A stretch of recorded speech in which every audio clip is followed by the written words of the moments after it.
আপনাকে আপনি যেটাকে বলছেন আসলে আজকের আমরা খুব দুঃখ পেয়েছি যখন আমাদের সিএসি উনি বললেন যে হাদির উপরে হামলাটা বিচ্ছিন্ন ঘটনা। এইটাকে এই রকমের একটি সময়ে দাঁড়িয়ে যখন সিএসি বলতে পারে এইটা বিচ্ছিন্ন ঘটনা, আমি পিরোজপুর ৩ আসনের একজন এমপি প্রার্থী হয়ে আমি তখন উদ্বেগের মধ্যে থাকি যে একজন স্বতন্ত্র এমপি প্রার্থী ছিলেন আমাদের হাদি।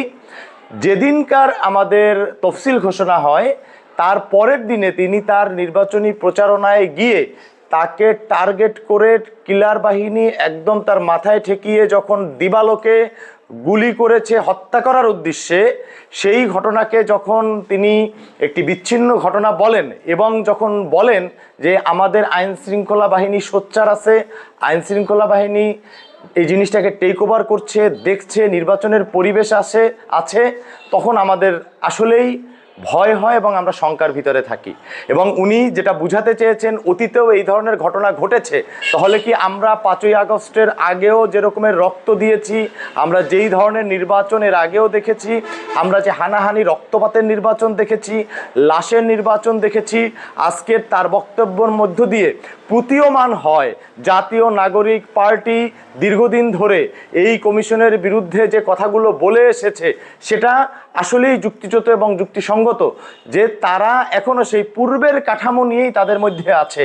আমাদের 5ই আগস্টের পরবর্তী বাংলাদেশের যে আকাঙ্ক্ষা, সেই আকাঙ্ক্ষায় যে আগামী নির্বাচন অনুষ্ঠিত করা, সেইটা আমার কাছে মনে হয়েছে এই কমিশন উপলব্ধি করতেই ব্যর্থ হয়েছে। তারা বুঝতে পারছে না যে আসলে কিভাবে আগামী নির্বাচনটা কিভাবে করতে হবে। এরকম একটি কমিশনের আন্ডারে আমরা আসলে যারা এমপি প্রার্থী আছি তারা আসলে আশঙ্কার মধ্যে আছি যে এত বড় একটি নির্বাচন কিভাবে এই রকমের চিন্তা চেতনা মন মানসিকতা নিয়ে তারা আসলে এটা সম্পন্ন করতে পারবে, সেটা একটা যেমন কনসার্নের বিষয়। দ্বিতীয় আমি জায়গাটা বলবো, এই বিষয়টাকে বিচ্ছিন্ন ঘটনা বলে আমি মনে করি আমাদের জুলাই আগস্টের অভ্যুত্থানের যে সকল সম্মুখ সারির যোদ্ধা আছে, জুলাই আগস্টে আমি শুধু সম্মুখ সারির যোদ্ধাদের নিয়ে চিন্তা করছি না, আপাম জনতা যারা ছিল, শহীদ পরিবার, তাদের সিকিউরিটি দিতে এই রাষ্ট্র পূর্ণাঙ্গভাবে ব্যর্থ হয়েছে। গতকালকের আমাদের পার্টির আহ্বায়ক নাহিদ ইসলামকে জিজ্ঞেস করা হয়েছিল আপনাদের সিকিউরিটির ব্যাপারে আপনারা কি চিন্তা করছেন, আপনাদের আলাদা প্রোটোকল দেওয়া যাবে কিনা, লাগবে কিনা। আমার আহ্বায়ক স্পষ্টভাবে তখন বলেছেন যে আমরা 7 জন 8 জন 10 জন আমাদের সিকিউরিটি নিয়ে আমরা ভাবছি না, আমরা ভাবছি ওই শহীদ পরিবারের সিকিউরিটি নিয়ে যার ছেলেটাও শহীদ হয়ে গেছে, এখন তার বাড়িতেও সে নিরাপত্তাহীনতায় ভুগছে। আমরা ভাবছি জুলাই আগস্টে এই দেশে যারা এই ফ্যাসিবাদী কাঠামো ভেঙে দেওয়ার জন্য রাজপথে ছিল তাদের নিরাপত্তার ব্যবস্থা নিয়ে। আমরা ভাবছি এই দেশের স্বাধীনতা সার্বভৌমত্বের নিরাপত্তা নিয়ে। সেরকম একটা জায়গায় দাঁড়িয়ে যারা আজকের বলছেন হাদির ঘটনাটি বিচ্ছিন্ন, তাদের অন্য কোনো একটা উদ্দেশ্য আছে, সেটা খতিয়ে দেখা দরকার। যারা শুধু নির্বাচন নির্বাচন নির্বাচন করেই সেই 5ই আগস্টের পর থেকে আছেন এবং এই নির্বাচন কমিশন সেই একই সুরে সুর মিলিয়ে দেশের আইন শৃঙ্খলা ব্যবস্থার উন্নয়ন না ঘটিয়ে অবৈধ অস্ত্রগুলো এখনও উদ্ধার না করে তারা যখন এই নির্বাচনের মাঠে আমাদেরকে নির্বাচনী মাঠে ঠেলে দিয়েছেন, আমরা মনে করি যে জ্বলন্ত একটা অগ্নিকূপের মধ্যে আমাদের নিক্ষেপ করেছে।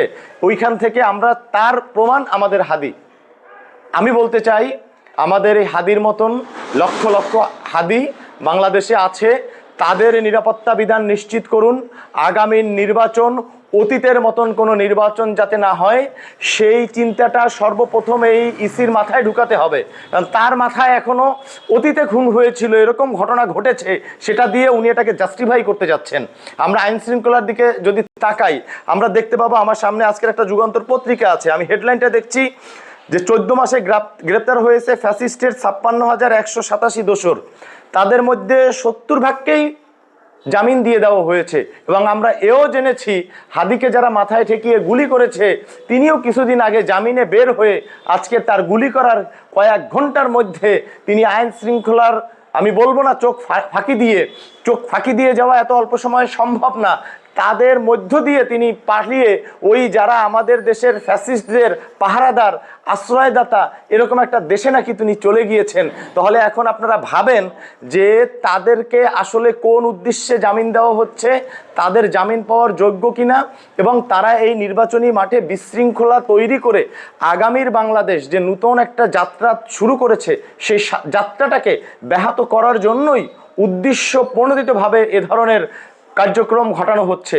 এবং আমরা এও বিশ্বাস করি যে আমরা যে সকল দল এই যে নির্বাচনে অংশগ্রহণের জন্য এখন মাঠে মাঠে রাস্তাঘাটে চড়ে বেড়াচ্ছি, তাদের নিরাপত্তা দেওয়ার দায়িত্ব বর্তমানে তফসিল ঘোষণা হওয়ার পরে ইসি এবং রাষ্ট্রের। সেই ইসি এবং রাষ্ট্র যখন তফসিলের পরে এরকম ঘটনাকে বিচ্ছিন্ন ঘটনা মনে করে, আমরা সেই ইসির উপরে আস্থা রাখতে পারি না। আমরা এই যে আইন শৃঙ্খলা বাহিনীর বর্তমান অবস্থার উপরে আমরা আস্থা রাখতে পারি না। আমাদের স্বরাষ্ট্র উপদেষ্টা তিনি কিছুদিন আগে বলেছেন, প্রার্থীরা চাইলে নির্বাচনে প্রার্থী যারা হয়েছেন তারা অস্ত্রের লাইসেন্স নিতে পারবেন। আপনি আমার একটা অস্ত্রের লাইসেন্স দিয়ে কি আমার নিজের নিরাপত্তা নিজেকে আপনি বিচার করতে বলেন? এটা কিভাবে সম্ভব? আপনি যদি আপনার ক্যান্ডিডেটেরই নিরাপত্তা নিশ্চিত করতে না পারেন, এবং এর বাহিরে আর কোনো উদ্যোগ দেখি নাই, তিনি একটা দায় সারা একটা কথা বলে তারা চাইলে অস্ত্রের লাইসেন্স নিতে পারবে, কিন্তু এই সকল ক্যান্ডিডেটের নিরাপত্তা নিয়ে তাদের কোনো মাথা ব্যথা দেখি না। বা জুলাই অগস্টের আন্দোলনে যে সকল সম্মুখ সারির যোদ্ধা, তাদের নিরাপত্তা নিয়ে তাদের মাথা ব্যথা দেখি না। এদেশের আপাম জনতার নিরাপত্তা নিয়ে মাথা ব্যথা দেখি না।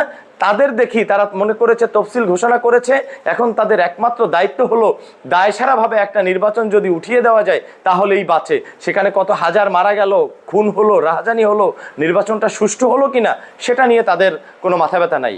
আমি আপনার প্রশ্নের জবাবে আরও একটি কথা বলতে চাই যে আমাদের এই মুহূর্তে বাংলাদেশের যে নাজুক আইন শৃঙ্খলা পরিস্থিতি আছে সেটাকে অবশ্যই সবার আগে ঠিক করতে হবে। প্রয়োজনে সেখানে আবার নূতন করে অপারেশন চালিয়ে অবৈধ অস্ত্র উদ্ধার করতে হবে, নির্বাচনের সুষ্ঠু পরিবেশ ফিরিয়ে আনতে হবে, এবং হাদিকে উন্নত চিকিৎসার জন্য যে দেশের বাইরে নেওয়া হচ্ছে সরকারের সর্বোচ্চ সহযোগিতা, এবং হাদির সাথে সাথে বাংলাদেশের যে সকল মানুষ আছে তাদের সবার নিরাপত্তা নিশ্চিত করা, এটা সরকারের দায়িত্ব। এবং হাদি যাতে আমাদের মাঝে পূর্ণাঙ্গ সুস্থ হয়ে আবার সেই এই দেশের দেশ মাতৃকার টানে কথা বলতে পারে, সেই দোয়া সবার করতে হবে। সেজন্য আমি দেশবাসীর কাছে আগামীকালকের আমাদের বিজয় দিবসের প্রাক্কালে আমি আহ্বান করছি যাতে আমাদের এই দেশে এখন হাদির মতন আমাদের দেশের ওই মাথার মগজেই এখনো গুলি আছে, হাদির মাথায় যেমন গুলি লেগেছে এই দেশে ওই গুলি আছে, ওই গুলিটাকে যাতে সার্জারি করে আমরা সুন্দরভাবে নূতন একটা প্রাণ দিতে পারি এই দেশকে।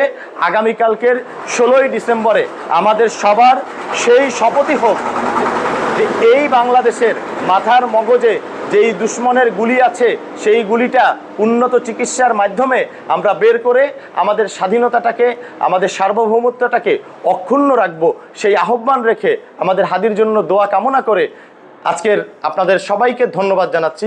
আল্লাহ হাফেজ।